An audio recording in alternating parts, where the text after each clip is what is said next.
নমস্কার বন্ধুরা, আমার চ্যানেলের আর একটা নতুন পর্বে আপনাদের সকলকে স্বাগত।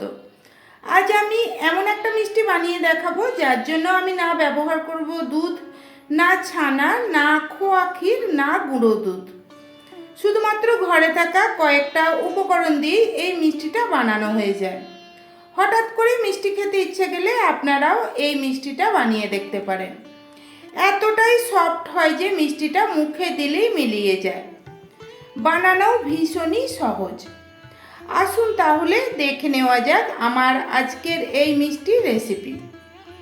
মিষ্টিটা বানানোর জন্য গ্যাস অন করে কড়াই বসিয়ে দিয়েছি, আর কড়াইয়ের মধ্যে নিয়ে নিলাম চায়ের কাপের মাপে 1.25 কাপ গাওয়া ঘি, অর্থাৎ 1 কাপের 4 ভাগের 3 ভাগ আমি গাওয়া ঘি নিয়েছি। ঘি গরম হয়ে গেলে দিয়ে দিলাম ওই কাপের মাপেরই 1.5 কাপ ময়দা। এখন লো টু মিডিয়াম ফ্লেমে ময়দাটাকে 5 মিনিট ভেজে নেব। তবে ময়দার কালার চেঞ্জ করার কোনো প্রয়োজন নেই, শুধুমাত্র ময়দার কাঁচা গন্ধটা কেটে গেলেই চলবে। আর কন্টিনিউ এইভাবে ময়দাটাকে কিন্তু নাড়াচাড়া করে যেতে হবে, না হলে ময়দাটা কড়াইয়ের নিচে লেগে পুড়ে যেতে পারে। আপনারাও যে কোনো কাপ বা বাটি সেট করে নেবেন এই মিষ্টিটা বানানোর জন্য।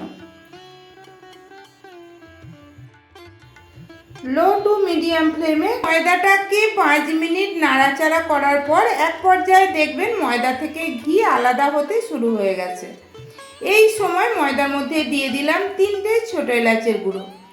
আর ছোটো এলাচের গুঁড়োটাকেও ভালো করে ময়দাটার সাথে মিশিয়ে নেওয়ার পর আমি গ্যাসটাকে অফ করে দিলাম।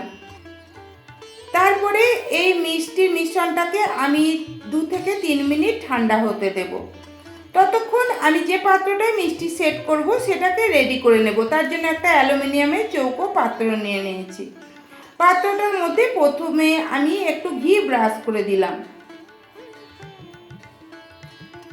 দিয়ে দিলাম একটা বাটার পেপার, আর বাটার পেপারটাকে ভালো করে পাত্রটার মধ্যে সেট করে নিলাম। এখন বাটার পেপারটার উপরে একটু ঘি ব্রাশ করে দিলাম।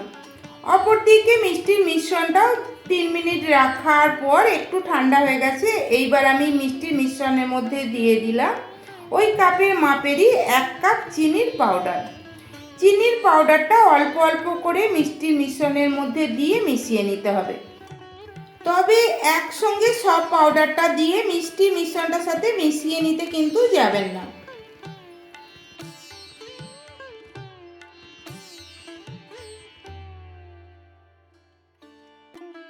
দেখুন, সব চিনির পাউডারটা মিষ্টির মিশ্রণের মধ্যে দিয়ে দেওয়ার পর ভালো করে মিশিয়ে নেওয়া হয়ে গেছে। অতএব আমার মিষ্টির মিশ্রণটা রেডি হয়ে গেছে। এইবার আমি এই মিষ্টির মিশ্রণটাকে ওই পাত্রের মধ্যে ঢেলে দেব, যেটাকে আমি আগে থেকে রেডি করে রেখেছিলাম।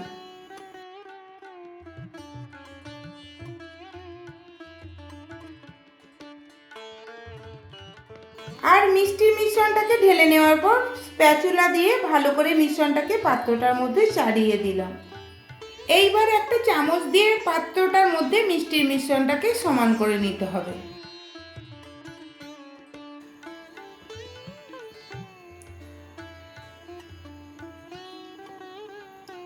এখন এই মিষ্টি শুদ্ধ পাত্রটাকে আমি ফ্রিজের মধ্যে 2 ঘন্টা রেখে দেব সেট হওয়ার জন্য।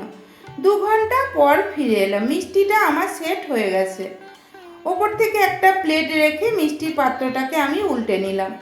দেখুন কত সহজে মিষ্টিটা বেরিয়ে এসেছে। বাটার পেপারটাকে সরিয়ে দেওয়ার পর মিষ্টিটাকে আমি একটু লম্বা শেপে কেটে নেব। তবে আপনারা আপনাদের পছন্দ মতো যে কোনো শেপে কেটে নিতে পারেন।